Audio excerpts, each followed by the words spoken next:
We're going to be talking to Irvine band Saints. It's a track from their Dead and Gone EP. This is a place that I call home. We've got Alex, we've got Paddy, and we've got Darren. Alec, you are vocals and guitar. Yes. And we have Paddy, you are drummer. That's true. And we have Darren behind the big screen here, and you are the lead guitarist. Lead guitarist, aye. Now, first thing I've got to ask, how long have you guys been going as a band? Probably about a year and a half to 2 years, roughly. Yeah, we can't remember the exact time we started, but that'll be about right. And how did you all get together? Had you played before in other bands, or? Yeah, well, myself, Darren and John, who's not here, we'd kind of played together for a while before, and we always knew Paddy before as well, who'd been playing in different bands and stuff, and eventually we just decided to form one of our own. Yeah, and Saints were born. Yeah. Mm-hmm. Now, how would you class? We heard the track there, the kind of lead track off the Dead and Gone EP, A Place That I Call Home. How would you class yourselves? To be honest, I find it quite difficult to class ourselves. I mean, when we write our stuff, we just write what comes to us naturally, and I suppose it falls under that kind of rock bracket, and you can hear some influences of one or two other things as well, but I guess it just kind of falls under the rock. It is kind of hard though. It's a hard sound to pigeonhole. I mean, I mentioned to you when we were off air that I felt when I first heard that there was kind of even elements of rockabilly, if I can say that. Yeah, definitely. I'd say that we listen to a lot of that kind of older stuff, so that probably just comes naturally, I guess, when it comes to writing, for sure. Now, I've got to ask, where did you get that great sound for the song, for the EP? Because it's got a cracking sound on it. Probably need to hand that to our producer, Paul. I don't know, just during the recordings we knew roughly what we wanted to go for, the sort of sound we wanted to go for, but a lot of things changed when we started recording, and so Paul really sort of brought out the best in us. That's it, I think so. Yeah, it just kind of fell into place that way. He obviously added his own element into it, Paul, and things just obviously came natural. Now guys, we are going to talk about the EP in length, but first of all I'm going to come to each of you in turn and ask you what your influences are and what got you into music. Alex? In terms of influences, there's nothing really in particular. I've always liked older music, just because I think it's got a bit more character to it, and I've inherited a lot of kind of older CDs and things from grandparents and siblings and stuff, so I guess that always kind of stuck with me in terms of influences, and with the guitar, I suppose I just kind of thought it was cool to begin with, and just picked it up and singing. I never really started singing until I was about 18 years old, and I've just been learning ever since. I would say I'm still not quite there. What kind of music were you listening to when you were growing up? To be honest, I never really got into music until I was about 14, and I remember having a clear out of CDs at my gran and papa's house, and there was this 50s CD, and it was one of the ones you used to get free with the papers, and I mind my papa taking it and saying, something, that's the best CD you've got, and I guess that just kind of, I took his word for it, and so it's like Jerry Lee Lewis and stuff was all on it, all the kind of Frankie Lane and a mix of kind of. I can hear that 50s influence in Saints sound. It's definitely there. Yeah, I would agree with you on that one, Ronnie. I think you're right. There's definitely a kind of, you can hear that somewhere in there. For sure. Paddy, yourself, what kind of stuff influenced you? What made you become a drummer? I've always liked the drums. I think they're the kind of, I think they're the coolest instrument in the band, but that's just my opinion. But I'd like to put on record I disagree with that. We all know it's true, but anyway, I think Jamie Cook from the Sex Pistols kind of made me want to play drums. I remember watching a videotape of the Sex Pistols. It was like a kind of mixed punk documentary sort of thing. The Sex Pistols were in it, and they were playing God Save the Queen right across the Houses of Parliament. But in this big boat in the River Thames, and I remember seeing the drummer and I just thought, I want to play drums, so that's probably where I did it.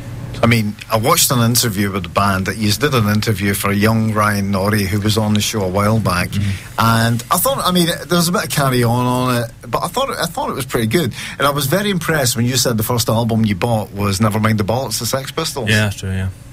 Yeah.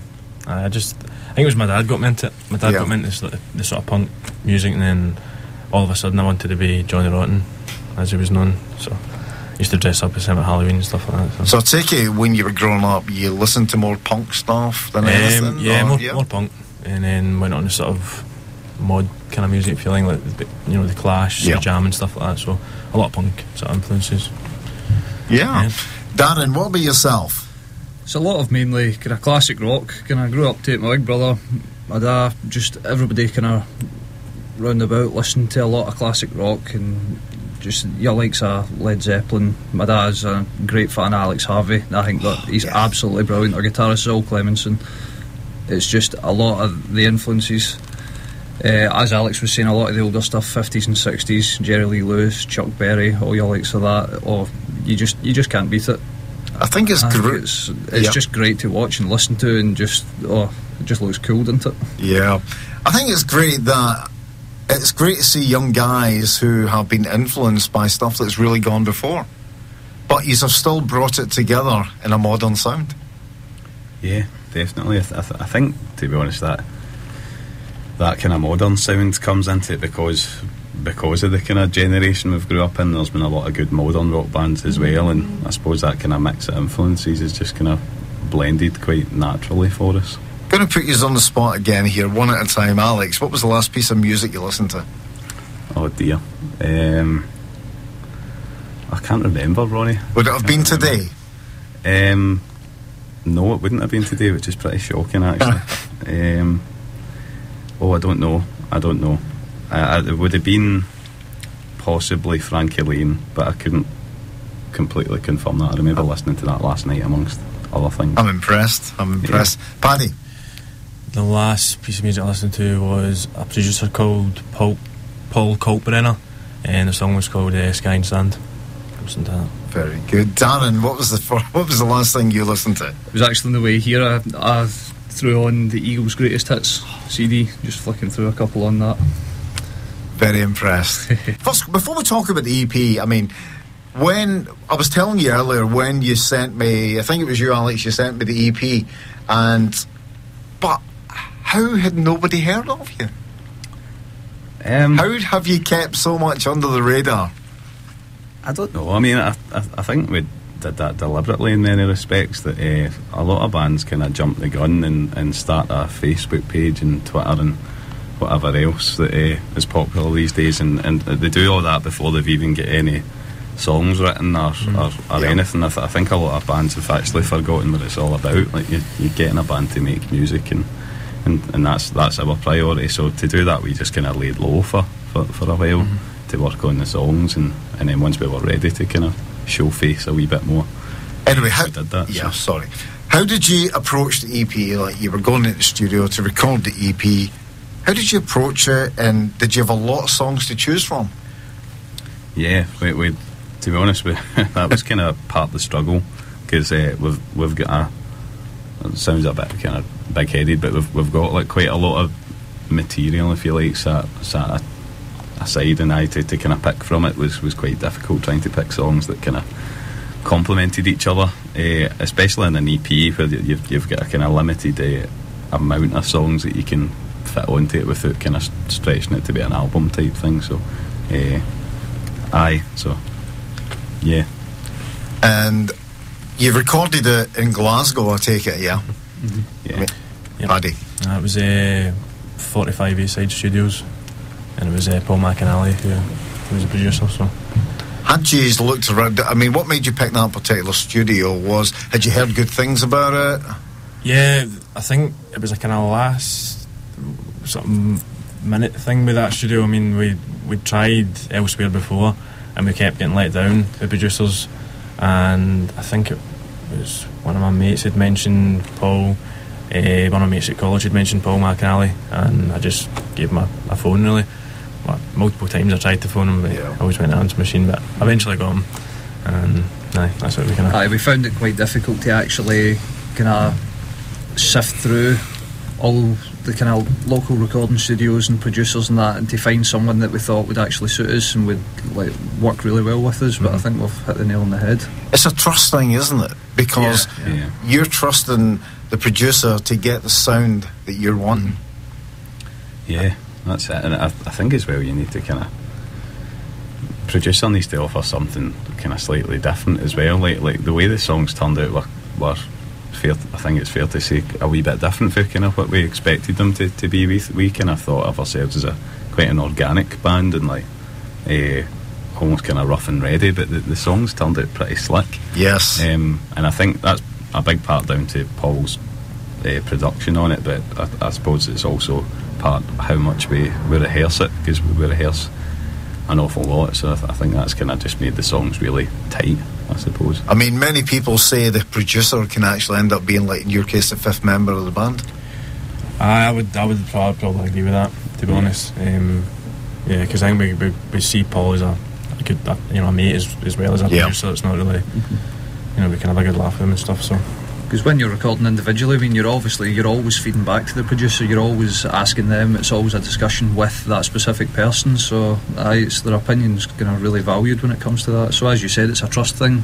You're trusting them to do their best they can. So, how long did it take, start to finish, to do the EP? As in, like, start from writing to... Well, say from picking your songs to recording them. From picking the songs to recording them, probably took about 3 or 4 months, and that's probably because there was a few kind of mix-ups here and there with other producers. It maybe would have went a wee bit quicker had we managed to find Paul sooner, but it was probably about 3 to 4 months. What did you think when it was all finished and you're sitting maybe in the studio and hearing the playback of the whole EP for the first time? I was kind of... I suppose I was quite gobsmacked with the quality of the songs. The production quality was just was outstanding, I thought. Nothing else really to say. It was just... Was that one of those moments, is that us? In many respects, I mean, it's hard kind of listening to your own songs as well, because because you're so used to hearing them, it's like you it sounds again a wee bit big-headed, but you kind of already know they're really good songs, and it's kind of weird hearing them back without you actually like sitting playing them in a room somewhere. But I would echo what Paddy said there, that I was taken aback by the actual kind of quality of the recordings and how kind of slick all the songs sounded together once they were recorded. I mean, you mentioned there like you thought you were going to have a rough and ready sound, and then when it was all by, it was like it was just it was very smooth, dramatically from what we sort of first thought they were going to sound like, but in a good way. Yeah, not a bad way. Now, guys, let's talk about gigs. Alex, you were playing a gig at the weekend. You were up at the Buffs Club in Glasgow. That's right. Yeah, that's right. Up in Glasgow, it was good. I enjoyed myself.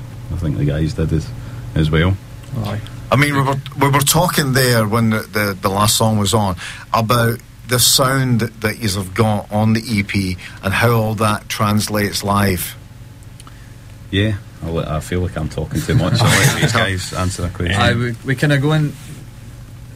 One of the main goals was in the studio was to create a sound that we could replicate live. It's a lot. You go to see a lot of bands and it sounds nothing like their record. Yeah, I kind of feel it's almost kind of cheating people in a way that they come to see a band live and it's nothing like what you've listened to. So we just like to recreate what we do in the studio live. It's as close to it as we can get it. Did I read on one of your pages you have actually done some dates in Germany? We did, yeah. Yeah, a while back, yeah. How what was the reception like there? Pretty good, huh? Yeah, it was good. I mean, the material we were playing, we had to try and we wrote a couple of songs to actually take out there because our set wasn't as big to do another set. But nah, that was good. It was good fun. So, future gigs, you've got one coming up in the beginning of July, haven't you? Mm-hmm. Yes, 3rd of July at Nice and Sleazy's up in Glasgow again. And I had it was funny that you talked about that, because right away something clicked in my head and said the Ranzers are playing it that night as well. Yeah, there you go. Because I was chatting to one of the guys on Facebook and said, Ronnie, any chance you can mention that we're playing at Nice and Sleazy in the 3rd? We've got them covered. And there you go. The Saints have got you guys covered. So, I mean, where do you see the band being in like a year's time? Do you think, I mean, is there an album in the pipeline? Are you an EP band, or? Yeah, they're saying we're actually we've pretty much recorded a full album, to be honest with you, Ronnie. We're thinking we could maybe squeeze in another song onto it, if anything, but all the material's actually sat there ready. It's just us sort of deciding how we want to approach it in terms of releasing and stuff. So probably we'll become an album band, I think, more so than an EP band, because as I said earlier on, we've got loads of material that we want to have recorded and share with people, I guess. Will the Dead and Gone EP be a separate entity, or will some of the tracks from that kind of be integrated into the album? I think all of them will probably end up in the album for sure, yeah, because well, I think, again, not to blow our own trumpet, but we were quite proud of how those turned out, and we'd quite like to kind of stick them on a debut album, if you like. Yeah, sure. So, are we looking at more gigs throughout the year, or are we kind of back into record, or? A bit of both, I think. Yeah. If people will have us, gigging wise, that would be great. Sometimes it's quite difficult to try and get these things organised, unfortunately, but if folk will have us for gigs, and if people will come along, definitely we'll be gigging for the foreseeable future. I'll need to catch you sometime, because I want to hear that sound live. I would love to see you do something local sometime, but I know the opportunity is not always there.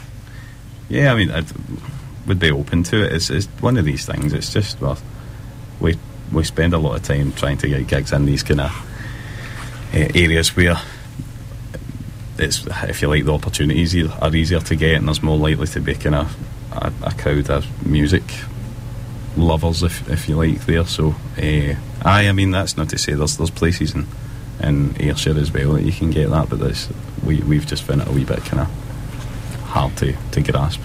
I'll catch you sometime in the near future, even if it is up in Glasgow or wherever. Now, you are playing, you're playing Sleazy's on July the 3rd,